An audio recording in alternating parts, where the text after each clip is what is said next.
Elias Thorne used to measure his life in perfect planes. For 2 decades, he had been the darling of modernist landscape architecture, a man who saw nature not as something to be experienced, but as something to be controlled. He designed estates where every blade of grass submitted to geometry, and where the only sound was the precisely timed whir of irrigation systems. But that was before the burnout, before the existential crash that left him staring at the blueprint of his soul and realizing it looked like a sterile, overpriced outdoor showroom. Now, at 38, he was merely Elias, a ghost of his former self who worked from his home office, staring out at the defiant, beautiful chaos he had allowed to consume his own small patch of suburban paradise. The yard, once a manicured stretch of emerald Bermuda, was now a tapestry of wildflowers, knee-high grasses and aggressive native planting. Milkweed exploded in purple and white puffs. Goldenrod dominated the corners, and the front rose bushes had devolved into thick, thorny shields. It was beautiful, a miniature ecosystem, but in the meticulously planned community of Stonecroft Heights, it was an obscenity. The first letter arrived on cream-colored linen paper. The community seal, a tasteful rendition of a granite fountain, embossed in silver. Violation, excessive overgrowth and non-compliance with Section 4C, aesthetic continuity. The language was precise, cold, and entirely Eleanor Vance. Eleanor Vance, 47, was less a resident and more the presiding deity of Stonecroft Heights. She was the head of the Architectural Review Committee, ARC, and, in practice, the supreme arbiter of taste. Eleanor saw herself as the final barrier between civilized living and total societal collapse, and her greatest fear, greater than insolvency or death, was the sight of an unscheduled petunia. Elias crumpled the notice. It was a Tuesday. He had a deadline for a commercial park design, a concrete-heavy project that paid well but deadened the spirit. He decided to let the violation sit. The grass grew another 4 inches. A week later, the second letter arrived. Same elegant paper, now accompanied by a $150 fine and a new threat. Failure to remedy the violation within 48 hours would result in the HOA commissioning a private landscaping firm to restore the property at the owner's expense, plus an additional penalty fee. This time, Elias didn't laugh. Stonecroft Heights wasn't a cheap place to live, and the HOA's legal team was known to be relentless. He felt a familiar, sickening pressure in his chest, the kind that had driven him from his high-profile career, the soul-crushing weight of institutional pressure to conform. He was standing on his porch, holding the notice, when Eleanor Vance's immaculate white SUV, a beacon of expensive conformity, pulled directly into his driveway. Eleanor emerged, wearing a crisp white suit that seemed impervious to dust or gravity. Her blonde hair was shellacked into a perfect, impenetrable helmet. She carried her own clipboard, her expression a study in tightly controlled fury. "Mr. Thorne, I expected better from you," she said, her voice sharp, bypassing niceties entirely. "Eleanor, I expected better than a parking violation on my own property. But here we are," Elias replied, leaning against a post. A deliberate countermeasure to her rigid posture, she ignored the jab, lifting the clipboard. "This situation has become unacceptable. Your property is dragging down the perceived value of every home on this block. We've received 7 complaints, including one alleging a sighting of a gopher. It was a 13-lined ground squirrel, Eleanor, and it's a native species," Elias corrected, irritation starting to prickle his composure. "This isn't negligence, it's design. I'm cultivating a diverse, drought-resistant landscape. It absorbs runoff, it encourages pollinators, it's ecologically responsible." Eleanor's lips compressed into a thin white line. "Save the lecture for your tree-hugging clients, Mr. Thorne. This community mandates a clear aesthetic. A manicured lawn, trimmed hedges, and no plant life exceeding 12 inches outside of established flower beds." She gestured with a dismissive sweep of her hand toward his riotous yard, the motion filled with distaste. "Look at this. This is not nature. This is a slum. It's a fire hazard, a breeding ground for rodents, and frankly, it's an embarrassment." Elias felt the flush rise on his neck. He had taken criticism before, but this was personal, attacking the one thing he felt truly connected to lately. I'm doing nothing illegal. My plants don't violate any state or municipal codes. The HOA rules which you wrote are archaic and environmentally destructive. The HOA rules are the contract you signed, Mr. Thorne. They are the standard of living that justifies our property values, she retorted, stepping closer, her eyes flashing with triumphant contempt. You want to call this design? Fine, I'll call it what it is.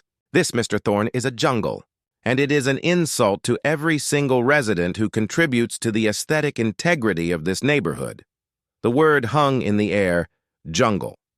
It was meant to be a nuclear insult, the ultimate condemnation of neglect and wildness. But in Elias's mind, a switch flipped. The fury of the burnout, the spite of the artist told to conform, and the sudden absurd beauty of her word coalesced into a single, brilliant, and deeply malicious idea. He straightened up, the slouch gone. His eyes, usually tired, were suddenly bright with a manic, creative energy. A jungle, Elias repeated, testing the sound of it, a slow smile spreading across his face. You know, Eleanor, you've just given me a title. He didn't wait for her response. He simply turned and walked back inside, leaving her alone on the driveway, surrounded by the contagion she so loathed. Elias didn't touch his commercial park designs for the rest of the day. He dove instead into a frantic, inspired flurry of research, tapping into his old network. He looked up local zoning codes for private nature preserves, educational exhibits, and home-based service businesses. The requirements were tedious, involving liability waivers, fire safety plans, and, crucially, a clear fee structure for patrons. He found the loopholes he needed in the town charter's bona fide art and exhibition clause. By midnight, he had mocked up a logo, a stylized, slightly menacing monarch butterfly, and had secured a rush order from a custom woodworker he had worked with years ago. He was not going to simply trim his hedges. He was going to turn his home into a fully legalized, revenue-generating, absurd middle finger aimed directly at Eleanor Vance. The next day, a contractor arrived not for landscaping, but for high-end construction, Eleanor Vance, conducting her usual post-lunch perimeter inspection of the neighborhood, spotted the heavy equipment idling near Elias's curb. She parked across the street, watching with professional suspicion as two men wrestled a massive, heavy timber object out of a truck. She expected a tasteful, hidden fence or perhaps a new compliant gravel border. What she saw as the men secured it with concrete and heavy-duty bolts into the ground just feet from her beloved granite fountain made the blood drain from her face. It was a sign. Not a simple marker, but a monumental 8-foot-wide, dark-stained piece of craftsmanship. It had a curved top, hand-painted lettering in a classic script, and two thick support posts wrapped in genuine manila rope, giving it the unmistakable, formal gravity of a national park entrance. Eleanor stormed across the street, her heels clicking a furious rhythm of disbelief. "What in the name of God is that, Mr. Thorne?" she demanded, stopping short as Elias, sweating slightly but grinning with absolute unrestrained joy, applied a final coat of varnish to the base. Elias stood up, wiping his brow with the back of his hand, entirely calm. He gestured grandly at the finished installation. "That, Eleanor, is the official entrance to the Thorne Reserve, a private, profit-generating nature exhibition dedicated to the propagation of native suburban flora and fauna," he said, his voice carrying the theatrical flair of a carnival barker. "And thanks to you, I have the perfect name for it." Eleanor's gaze locked onto the main lettering, the sight of which stole her breath and shattered the perfect composure she had cultivated for decades. Below the stylized butterfly logo, in bold black script was the phrase, Stonecroft Jungle Safari, but it was the small, ancillary plaque, bolted just beneath the title, that delivered the final crushing blow, the one that made the battle escalate instantly from a simple find to a full-blown war of attrition, with the entire neighborhood as the audience. It read, "Admission, $20 per person, tour groups welcome." Of this draft is just the first part of your story. I focused on setting up the escalating tension, establishing the characters, and creating a strong emotional catalyst, jungle, that leads to the outrageous turning point. Let me know when you're ready for part 2, where Elias must handle the first wave of HOA legal action and perhaps his first patrons. Eleanor Vance did not scream. That would have been messy, undisciplined, and utterly beneath the head of the Architectural Review Committee. Instead, a seismic coldness radiated from her, freezing the cheerful afternoon air. She stared at the sign, admission, $20 per person, as if it were a declaration of war spray-painted on her own garage door. "You believe this is amusing?" she finally articulated, the question barely a whisper, more dangerous than any shout. Elias shrugged, meticulously capping the varnish tin. "Amusing? No, Eleanor. It's an ecological exhibit.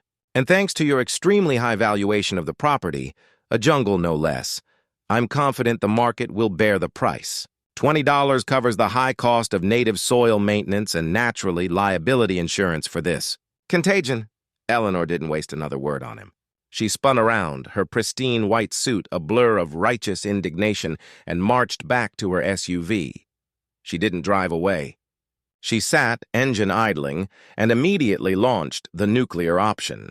She placed a call to her personal attorney, Robert Sterling, a man whose hourly rate exceeded the yearly earnings of most small countries, and then to the other 3 members of the Stonecroft Heights HOA board. The first official volley arrived 2 hours later via a private courier on a motorcycle demanding a signature. It was not another friendly letter. It was a formal cease-and-desist order and demand for immediate remedial action, 12 pages long, printed on legal parchment and smelling faintly of expensive litigation. Elias read the document. Standing in his newly designated gatehouse, a refurbished old card table set up under a beach, umbrella near the safari sign, the HOA's grounds were extensive, targeting not just the overgrowth and the unaesthetic commercial signage, but also traffic and public safety violation. Operating a business that draws non-resident traffic. Section 7G, noise and disturbance violation. Potential noise pollution from tour groups. Section 9.A, specific architectural violation. The use of manila rope and unpainted timber is not on the list of approved external materials. Section 4B, commercial activity prohibitions. Explicitly banning any for-profit business activity visible from the street. Section 7A.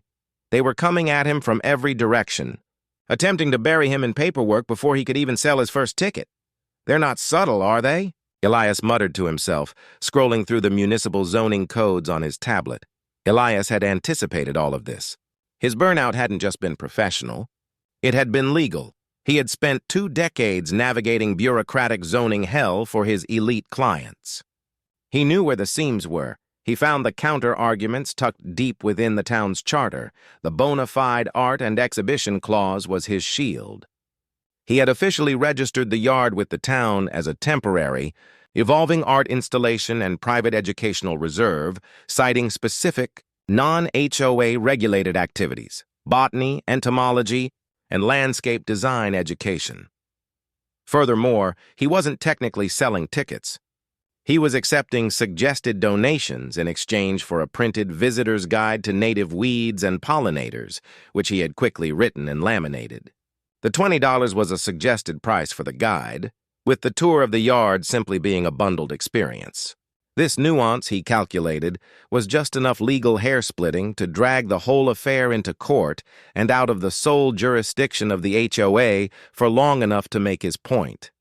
He drafted his legal reply, a concise, aggressively confident document citing state laws protecting educational land use and the town charter's support of cultural activities.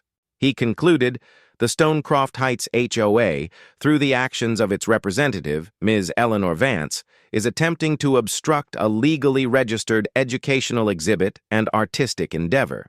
We advise the board to cease its harassment and withdraw its threats of trespassing and punitive action immediately, or face a countersuit for unlawful interference with a private enterprise.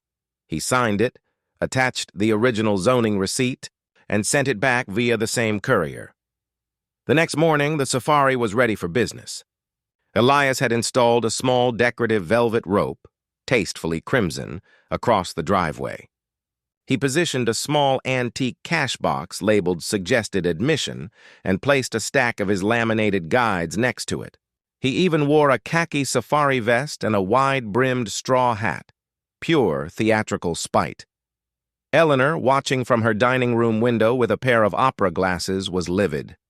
The whole display was a vulgar spectacle, yet executed with an infuriating attention to detail. The first patrons weren't tourists or bird watchers. They were residents. The Kimballs, 2 doors down, were the first to approach. Mrs. Kimball, a nervous woman who usually smiled apologetically, walked tentatively with her husband. "Elias, is this serious?" Mr. Kimball asked, lowering his voice conspiratorially, his eyes darting toward Eleanor's house. Elias beamed. "Perfectly serious. Welcome to the Thorn Reserve Stonecroft Jungle Safari. $20 suggested admission for the guided experience and laminated field guide. We're currently featuring the native solidago, goldenrod, bloom, and a stunning array of monarch caterpillars." Mrs. Kimball winced. "But the HOA, Eleanor, is absolutely incandescent. She told my husband this morning we're facing an assessment to pay for your litigation." "An assessment to protect her rigid, non-compliant lawn standards? Sounds like typical HOA value," Elias countered smoothly, pushing the laminated guide toward them. "Look, I'm not forcing anyone, but I'm fighting to keep my home the way it is. If you'd like to support the fight for natural diversity, here's your chance to see the contagion up close." Mr. Kimball looked at the sign, then at the unruly yet vibrant beauty of Elias's yard, and then at the veiled threat that was Eleanor Vance's dining room window. He reached into his wallet, pulled out a 20, and placed it in the cash box. "Keep the change," he mumbled, taking 2 guides. "We're supporting local art." Word spread faster than the goldenrod bloom. Elias had posted one photograph of the sign on a local Facebook gardening group with a caption, "Stonecroft's HOA thinks my yard is a jungle. Come see the urban safari they're fighting to exterminate." The power of social media and suburban pettiness proved explosive. By noon, the first non-resident traffic arrived. It wasn't a tour bus, but a steady stream of curious minivans and motorcycles. People, tired of their own beige lives, were flocking to witness the spectacle of one man waging war against the machine. The traffic was slow but persistent. Cars paused, people took photos of the sign, and a few, genuine nature enthusiasts and others simply looking for a laugh, paid their $20 to step past the velvet rope. Elias, in his khaki vest, was an excellent ironic guide. "Here we have the rare suburban Taraxacum officinale, commonly known as the dandelion. Notice how the HOA has failed in its attempts to eradicate this invasive species, a beautiful metaphor for conformity failing to crush the human spirit." He was making a show of it, and the patrons loved it. They took photos of the tall grass, the buzzing bees, and the official, ridiculous sign. Then came the escalation he knew was inevitable. A black sedan, an official HOA vehicle usually reserved for community landscaping managers, pulled up violently, tires squealing slightly on the pristine asphalt. Out stepped 2 figures, Eleanor Vance, this time in a severe navy blue dress suit accompanied by Robert Sterling, the lawyer, a lean man in a bespoke suit with the weary, shark-like eyes of someone who specializes in crushing small dreams. They marched toward the gatehouse. Eleanor looked as if she were about to personally disinfect Elias with pure spite. "Mr. Thorne, you are in direct contempt of the cease and desist," Robert Sterling stated, his voice a low, expensive rumble of authority. "We have photographic evidence of you conducting commerce. Your use of a suggested donation is a transparent legal evasion. This is a public nuisance. We are now prepared to seek a temporary restraining order." Elias leaned across the card table, his smile wide and utterly unperturbed. Just behind Sterling, a family of 4, a dad, a mom, and 2 kids in matching butterfly t-shirts, had just paid their $80 and were waiting patiently for their laminated guides. "Mr. Sterling, thank you for visiting the Thorn Reserve," Elias said cheerfully. ignoring the lawyer entirely and addressing the approaching family. "Welcome. Please sign the liability waiver. Careful of the poison ivy, the naturally occurring indigenous toxicodendron radicans." He then turned back to Sterling, his voice dropping slightly but still loud enough for the patrons to hear. "Tell me, Counselor, are you here as a representative of the HOA, or are you visiting my private, legally registered educational exhibit? Because if you're doing the former, I need to remind you that interfering with a legitimate business activity, especially in front of paying customers, is a tortious act of malicious interference. If you're here for the latter, that will be $20 per person, please." Eleanor, her face a mask of white fury, snapped. "This is ridiculous. You are making a mockery of our entire neighborhood," she shrieked, finally breaking her rigid composure. She pointed a trembling finger at the thicket of goldenrod. "This is a fire hazard. This is not an exhibit, it's a slum! Get this sign down immediately before I have it physically removed." Elias looked at the lawyer, then back at Eleanor, then directly at the family of four, who were now watching the unfolding drama with wide, delighted eyes.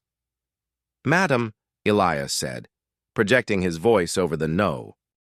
The noise of Brenda Hayes' voice, amplified by the camera crew's equipment, sliced through the manicured silence of Stonecroft Heights like a chainsaw. For Eleanor Vance, the arrival of the local news was not a setback. It was an atrocity. Her personal legal issue with an uncooperative resident was instantly transformed into a viral spectacle, painting her as the villain of suburban America. Robert Sterling, the high-priced attorney, reacted instantly, his professional instincts overriding his aristocratic distaste for the scene. He stepped forward, attempting to block the camera lens with his tailored arm. "This is private property. This is a confidential legal dispute under arbitration," Sterling barked, his voice smooth but firm, a stark contrast to Eleanor's earlier shriek. Brenda Hayes, a seasoned veteran of suburban squabbles and consumer injustices, wasn't deterred. She simply shifted the microphone toward Elias, who stood calmly in his safari vest next to his absurd popcorn machine. "Mr. Thorne, you've registered your residential yard as an educational reserve. The HOA, represented here by Ms. Vance and her attorney, has called it a contagion and a fire hazard. What is the public paying $20 to see?" Hayes asked, her expression serious, her eyes glinting with the certainty of a ratings spike.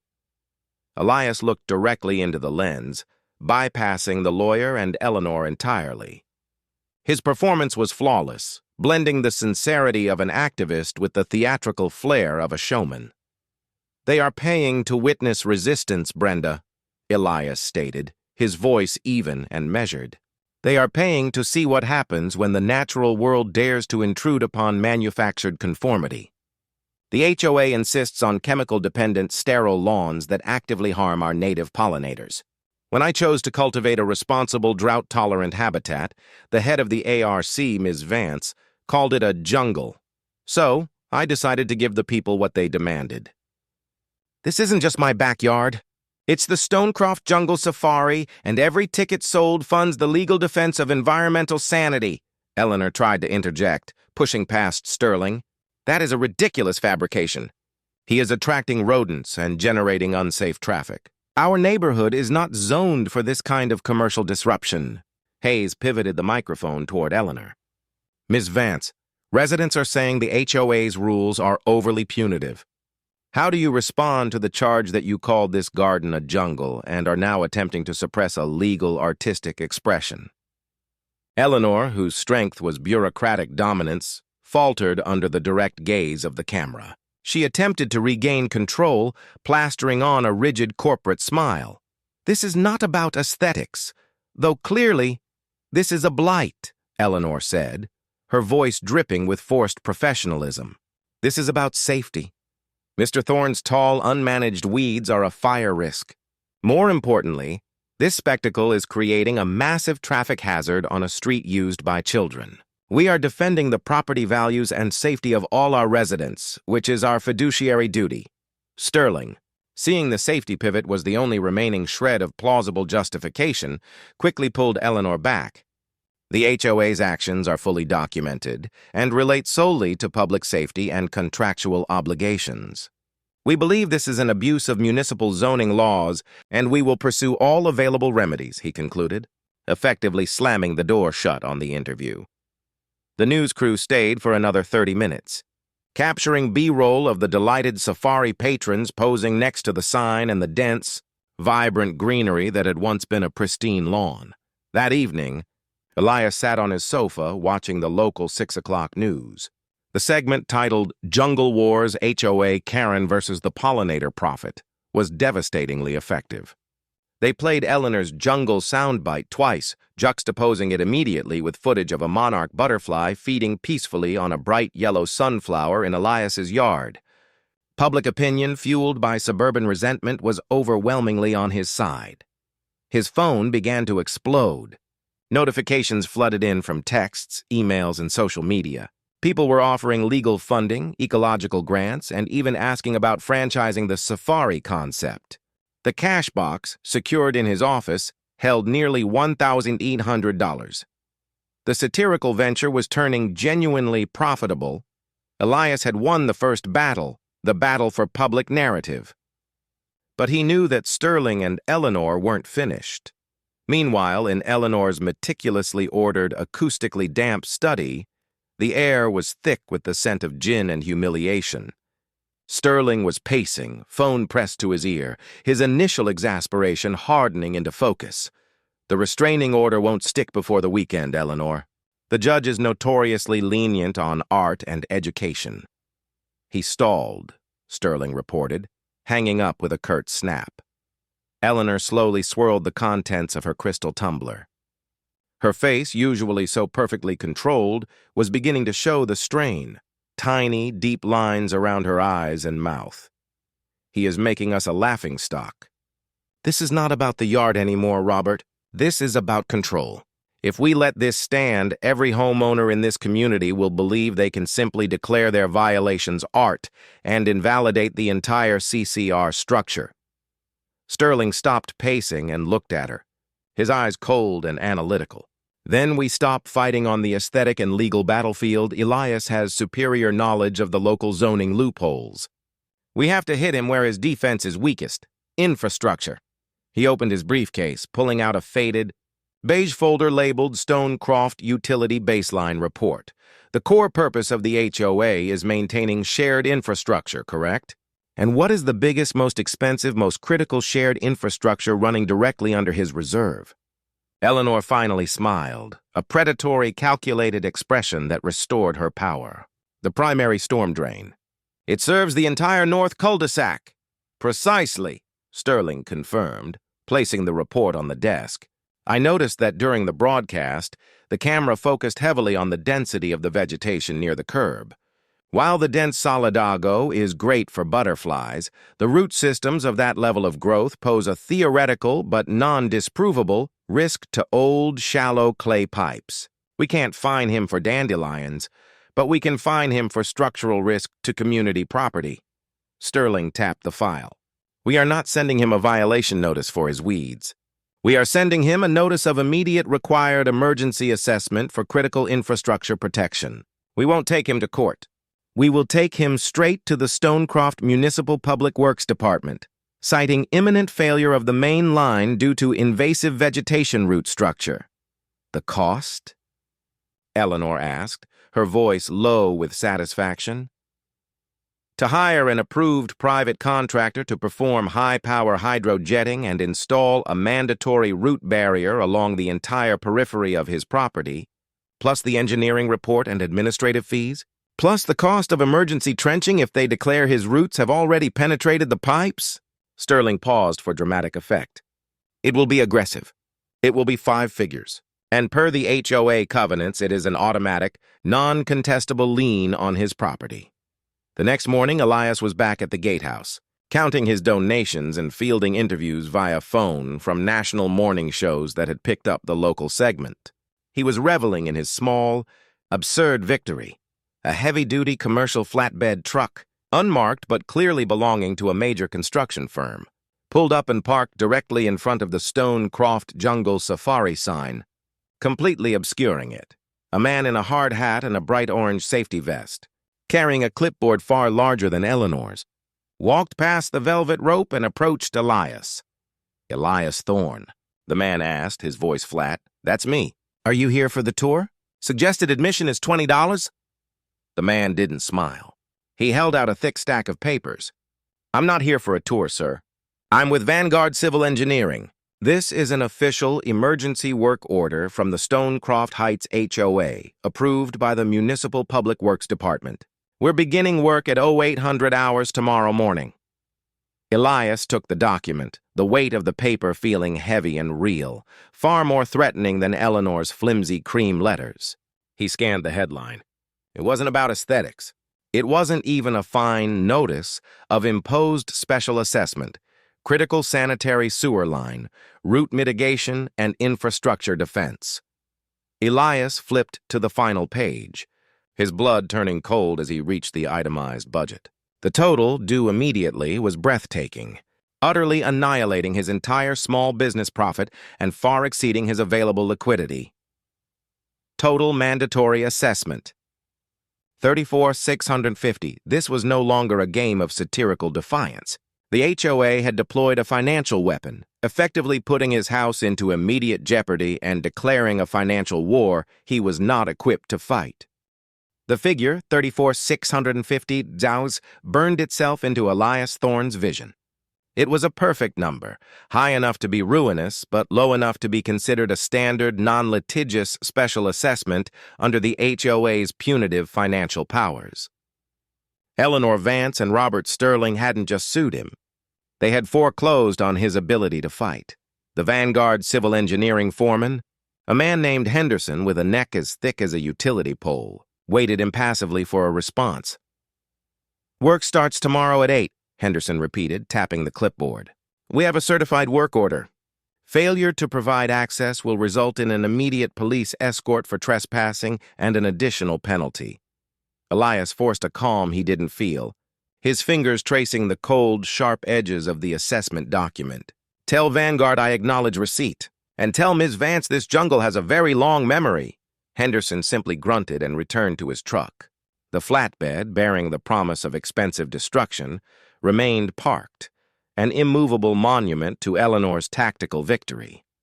Elias spent the rest of the day in a frantic, desperate blur. He knew he couldn't fight an emergency infrastructure assessment on aesthetic grounds. He needed an engineering counter-report faster than the HOA could mobilize their crews. He didn't have the cash for Vanguard, let alone a competing firm. The $1-800 from the safari was an insultingly small down payment on ruin. He logged onto the Jungle Wars Facebook group that had sprung up overnight. The thousands of followers, his jungle army, were already roaring with outrage over the news segment. He posted a blunt, non-theatrical plea, laying out the exact nature of the threat. A $34,750 special assessment for unproven root damage to the sanitary sewer line, designed to force a lien on his home. The response was immediate and overwhelming. Donations poured in, but more importantly, offers of specialized help. Amidst the flurry, one message stood out. Terse and technically precise. From Chen Consulting.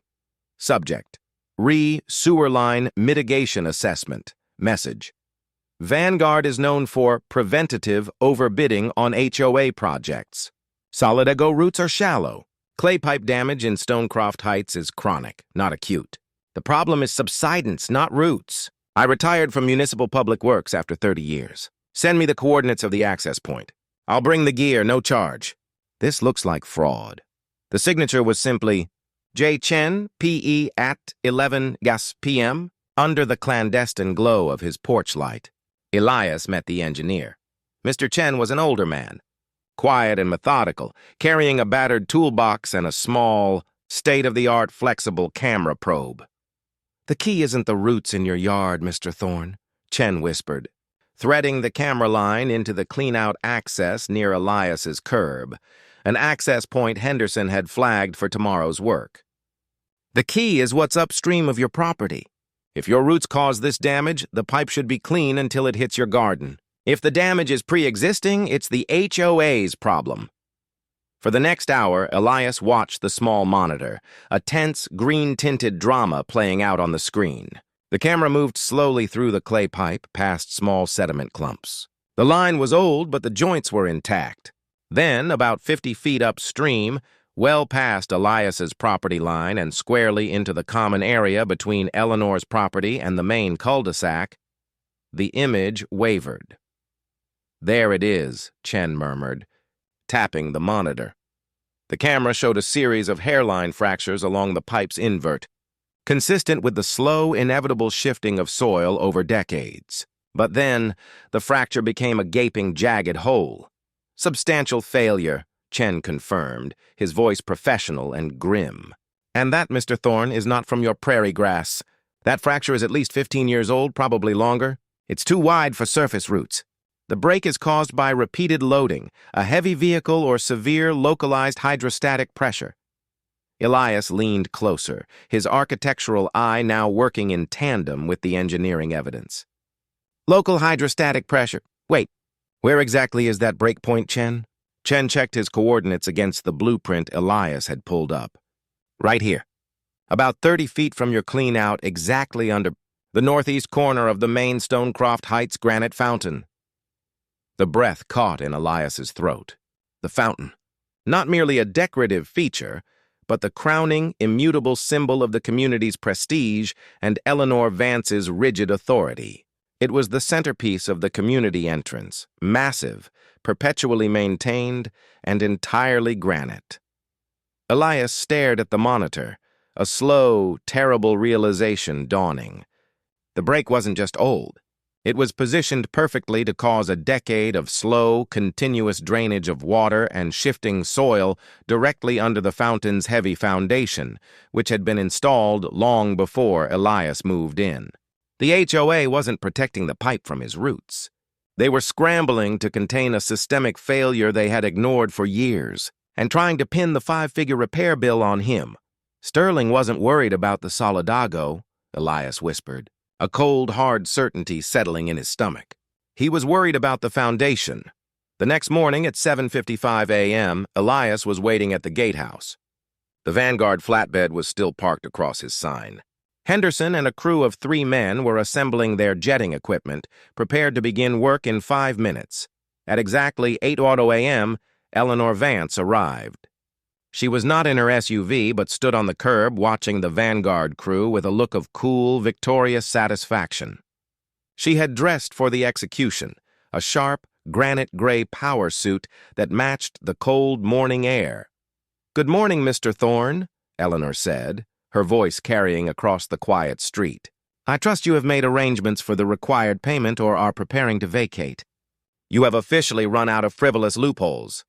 Elias looked at her, then at the Vanguard crew, and finally toward the distant, majestic granite fountain, the idol of Stonecroft Heights, that was, unbeknownst to her, slowly sinking into its own decay. "Good morning, Eleanor," Elias replied, folding the sheaf of documents Chen had provided. They included the full technical report and a time-stamped, geotagged video of the camera footage, authenticated by Chen's PE license number. "Actually, I found a loophole you missed." He walked toward her, holding out the report, his expression deadly serious, devoid of any satire or theatrics. "This assessment is invalid. My native planting did not cause the structural failure of the main line. The failure is a large, pre-existing fracture, located 30 feet upstream, squarely in the common area and caused by subsidence. It's the HOA's liability." Eleanor merely raised an eyebrow, a gesture of practiced dismissal. "Nonsense. Root intrusion can take decades to fully manifest. You've just paid an amateur to draft fantasy. Proceed with the work, Mr. Henderson." Elias ignored Henderson's movement toward the clean-out and leveled his gaze at Eleanor. "I know exactly what caused the subsidence, Eleanor. It's not just a cracked pipe. That cracked pipe has been leaking into the soil for years, washing out the substrate, weakening the earth." Elias paused, allowing the terrible implications to sink in. "It's happening directly beneath the foundation of your iconic granite fountain. And I don't think you've disclosed that structural risk to the residents." Eleanor's composure finally cracked. Her mouth opened, but no sound came out. The casual contempt in her eyes was replaced by a flash of genuine, cold fear. If Vanguard hydrojets that pipe today, they could dramatically increase the subterranean water flow, accelerating the washout and causing the entire 4-ton granite structure to shift, collapse, or, worst of all, sink, Elias continued, his voice relentless. I have a signed report here stating that if the HOA proceeds with this emergency work without a full structural assessment of the fountain's foundation, the HOA will be entirely liable for catastrophic property damage and potentially serious injury. He handed the report to Henderson, who took one look at the PE stamp and the mention of catastrophic structural integrity failure and froze, immediately calling his supervisor. Elias leaned in close to Eleanor, dropping the theatrics completely. You wanted to use infrastructure to crush me. You've just discovered that the rot isn't in my jungle, Eleanor. It's under your throne.